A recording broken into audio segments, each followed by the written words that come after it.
माता आदि भक्तजनों, कैसे हैं आप सभी पर माता रानी की कृपा बनी रहे। चलिए आज जानते हैं कौन थी देवी कालिंदी, कैसे हुआ उनको श्री कृष्ण से प्रेम और क्यों किया श्री कृष्ण ने उनके साथ विवाह, अर्थात कैसे हुआ श्री कृष्ण से फिर उनका मिलन। तो चलिए जानते हैं महाभारत में कालिंदी के बारे में। राधा कृष्ण के प्रेम संबंध से तो पूरा जगत परिचित है। अगर इनको प्रेम का पर्याय भी कहा जाए तो कोई अतिशयोक्ति नहीं होगी। ऐसे ही श्री कृष्ण से अथाह प्रेम रखने वाली एक और गोपी हुई जो श्री कृष्ण के विरह को सह न पाई थीं। तो आइए जानते हैं महाभारत के कालिंदी के बारे में। कौन थी कालिंदी और कैसे हुआ था उनका श्री कृष्ण से मिलन। यह प्रेम कहानी राधा कृष्ण के प्रेम रस के समय की है। सूर्यपुत्री कालिंदी ही यमुना देवी थी। जब ब्रज में श्री कृष्ण रास रचाते थे तो यमुना यानी कालिंदी भी गोते खाती थी और श्री कृष्ण के माधुर्य में नृत्य किया करती थी। जब श्री कृष्ण को अक्रूर जी मथुरा ले गए तब उनका विरह सहन नहीं कर पाने में एक गोपी यमुना अर्थात कालिंदी भी थी, जो अपना बहाव मोड़कर वह द्वारावती चली गई और वहां जाकर उन्होंने घोर तपस्या प्रारंभ कर दी।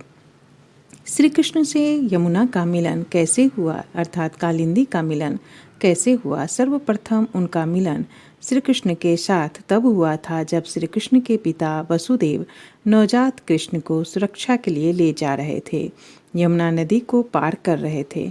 उन्होंने यमुना से नदी पार करने के लिए रास्ता बनाने को कहा तो उन्होंने एक मार्ग बनाकर दे दिया।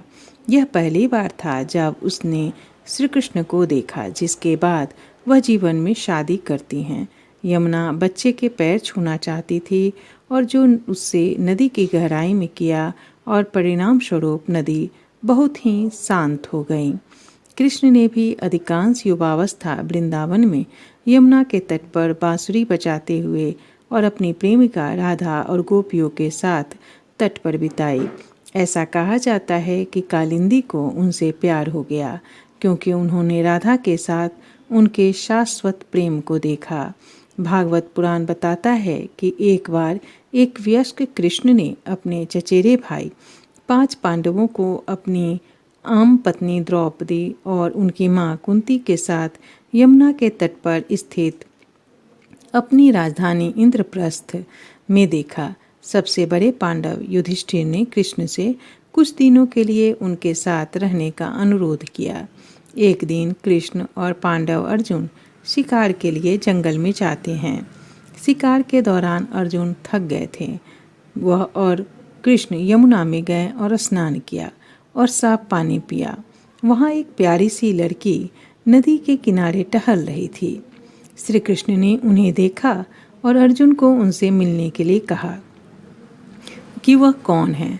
जब अर्जुन ने पूछताछ की तो लड़की ने उन्हें बताया कि वह सूर्य की बेटी कालिंदी हैं और यह कि वह अपने पिता द्वारा नदी में बनाए गए एक घर में रह रही थीं।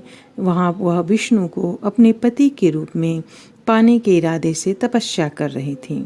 जब तक वह उसे नहीं पा लेती तब तक वहीं रहेंगी। अर्जुन ने श्री कृष्ण को कालिंदी का संदेश सुनाया तो श्री कृष्ण सुंदर युवती से शादी करने के लिए तैयार हो गए। श्री कृष्ण सब कुछ जानते थे, फिर भी वह कालिंदी के पास गए और उन्होंने कालिंदी से पूछा कि तुम तो ब्रज में थी, फिर यहाँ कैसे। तब कालिंदी ने कहा कि मुझसे आपका वियोग सहा नहीं गया और इसीलिए मैं यहाँ आ गई और यहीं पर मैं तपस्या करने लगी। फिर उन्होंने रथ में कालिंदी के साथ इंद्रप्रस्थ की यात्रा की और युधिष्ठिर से मिले। कुछ दिनों के वहाँ रहने के बाद श्री कृष्ण और कालिंदी अपने दल के साथ अपनी राजधानी द्वारिका लौट आए और विधिवत एक दूसरे से शादी कर ली। भागवत पुराण में कहा गया है कि उनके 10 पुत्र थे, श्रुता, कवि, वृषा, वीरा, शुबाहु, भद्र, शांति, दर्शा, पूर्णमाशा और सबसे छोटा सोमका। विष्णु पुराण में उल्लेख है कि श्रुता के नेतृत्व में उसके कई पुत्र थे जो आसानी से सुंदर युवती से शादी के लिए राजी हो गए। फिर उन्होंने रथ में कालिंदी के साथ इंद्रप्रस्थ की यात्रा की और युधिष्ठिर से मिले। कुछ दिनों वहां रहने के बाद श्री कृष्ण और कालिंदी अपने दल के साथ अपनी राजधानी द्वारिका लौट आए और विधिवत एक दूसरे के साथ विवाह कर लिए।